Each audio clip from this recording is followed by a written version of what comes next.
En una tranquila madrugada sobre el Aeropuerto Internacional Libertad de Newark, un copiloto preparándose para el descenso notó algo extraño. Mientras revisaba las coordenadas de aproximación, la pantalla de datos parpadeó una vez y luego se llenó con un mensaje extraño e inquietante. ¿No desearías saber qué significa esto? Atónito y asustado, llamó al capitán. Este miró y vio el mismo mensaje.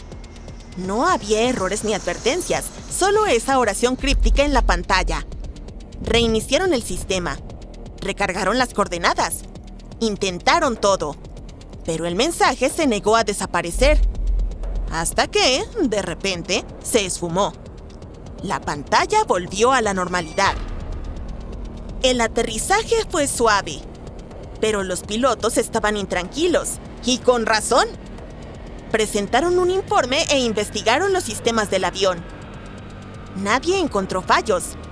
No había problemas conocidos que pudieran explicarlo. Y luego, días después, otro piloto vio exactamente el mismo mensaje mientras volaba una aeronave diferente hacia Newark. Algunas personas culparon a los errores del software. Otros sugirieron una broma monumental. Para las tripulaciones involucradas fue algo diferente. Un escalofriante misterio que permaneció sin explicación. ¿Qué piensas al respecto? ¿Cuál es la explicación más plausible? Comparte tu opinión en los comentarios. Mientras tanto, continuemos.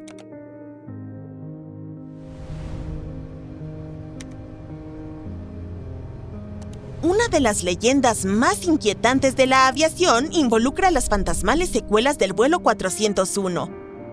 El 29 de diciembre de 1972, el vuelo 401 de Eastern Airlines se estrelló en los Everglades de Florida. Ocurrió durante una aproximación rutinaria a Miami y fue causado por fallas técnicas y errores humanos. 101 vidas se perdieron en ese trágico accidente. En un intento de reducir costos, Eastern Airlines tomó componentes que no resultaron dañados del accidente y los instaló en otros aviones de su flota, particularmente en varios L-10 Sunset TriStar. No mucho después, las tripulaciones de vuelo comenzaron a reportar cosas extrañas. Por ejemplo, los asistentes de vuelo afirmaron haber visto al capitán del vuelo accidentado sentado en las filas de pasajeros, con una apariencia aterradoramente real.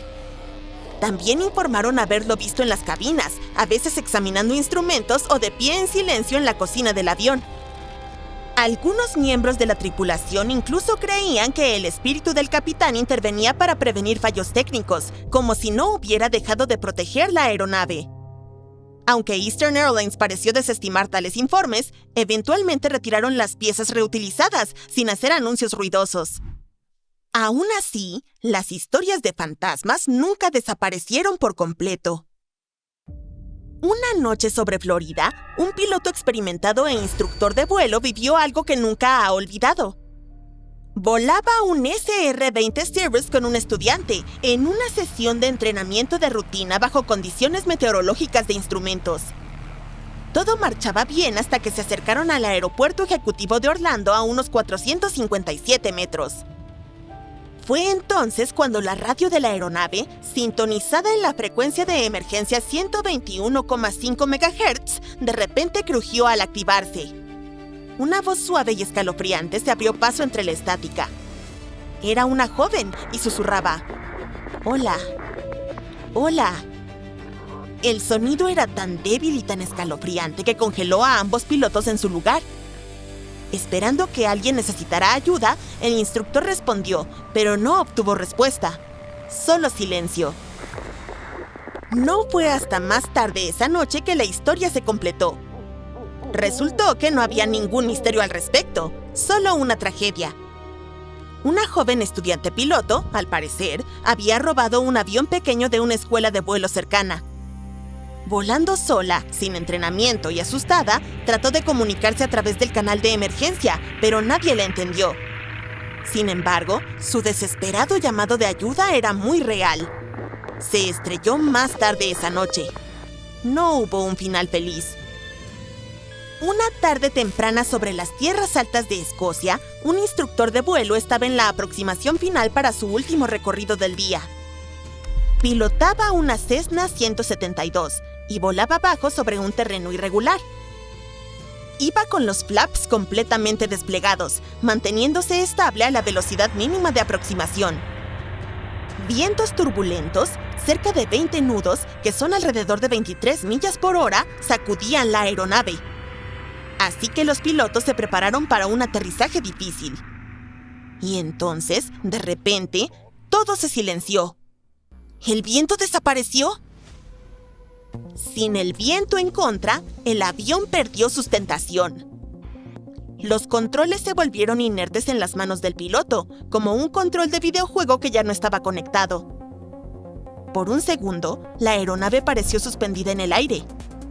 Estaba completamente inerte.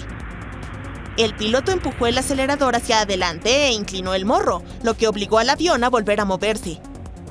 Momentos después, aterrizó sin problemas.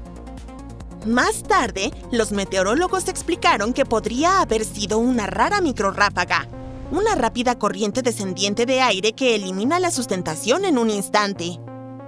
Pero las cosas extrañas no ocurren solo en el aire. Los aeropuertos también pueden ser bastante inquietantes. Inaugurado a mediados de la década de 1990, el Aeropuerto Internacional de Denver rápidamente se hizo conocido no solo por su tamaño, era uno de los aeropuertos más grandes del mundo por superficie, sino por su extraña aura. Sus techos blancos en forma de picos, diseñados para imitar las nevadas montañas rocosas, creaban una silueta en las llanuras de Colorado. Pero el proyecto detrás de este impresionante diseño tuvo sobrecostos de miles de millones de dólares, así como inexplicables retrasos en la construcción. Pronto comenzaron los rumores. La gente hablaba sobre búnkeres subterráneos ocultos bajo el aeropuerto, que supuestamente se extendían por varios niveles y estaban construidos lejos de la vista diaria de los pasajeros. Pero eso era solo el comienzo. En el interior, la decoración del aeropuerto era igualmente impresionante y misteriosa. Gárgolas inquietantes en las esquinas, murales que representaban un caos apocalíptico, inscripciones en lenguas nativas hace mucho olvidadas. Estas extrañas selecciones dieron lugar a la aparición de numerosas teorías que iban desde lo bastante plausible hasta lo absolutamente disparatado. Y en lugar de negarlo todo, el Aeropuerto Internacional de Denver abrazó su extraña reputación. Hoy en día, incluso se organizan recorridos temáticos sobre conspiraciones en el lugar, lo que demuestra un hecho. DN es un aeropuerto único en el mundo. Pero volvamos a los cielos.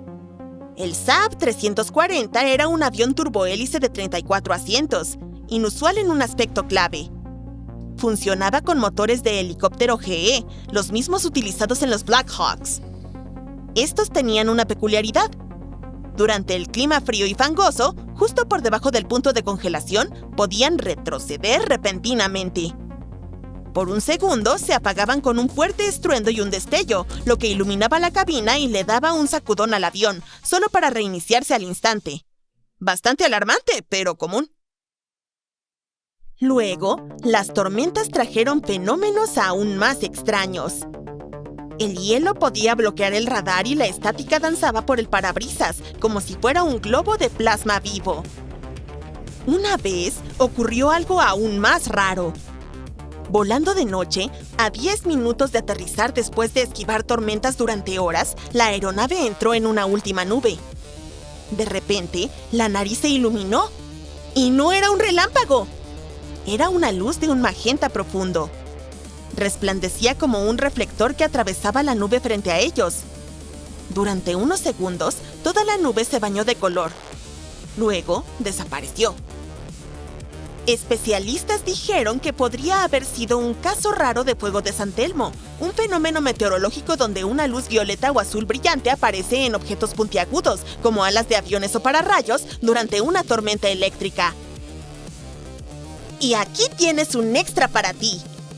Mira esto. Un monstruo enorme e imposible, ¿no es así?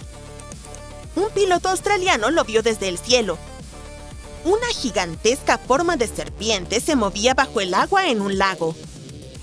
Antes de que empieces a culpar a las civilizaciones extraterrestres, escúchame. No era una serpiente real, aunque lo parecía. La forma fue creada por un grupo de pelícanos persiguiendo peces. Viajaban todos juntos en una larga fila. El piloto tomó una foto durante un vuelo especial cuando las aves llegaron por primera vez al lago. Este lago se llama Katitanda, lago Eyre, y se encuentra en el centro de Australia del Sur, que es un lugar muy seco. La mayor parte del tiempo es solo una gran área plana y salada sin agua. Pero cuando los ríos aportan suficiente agua, el lago se llena y se convierte en el más grande de Australia.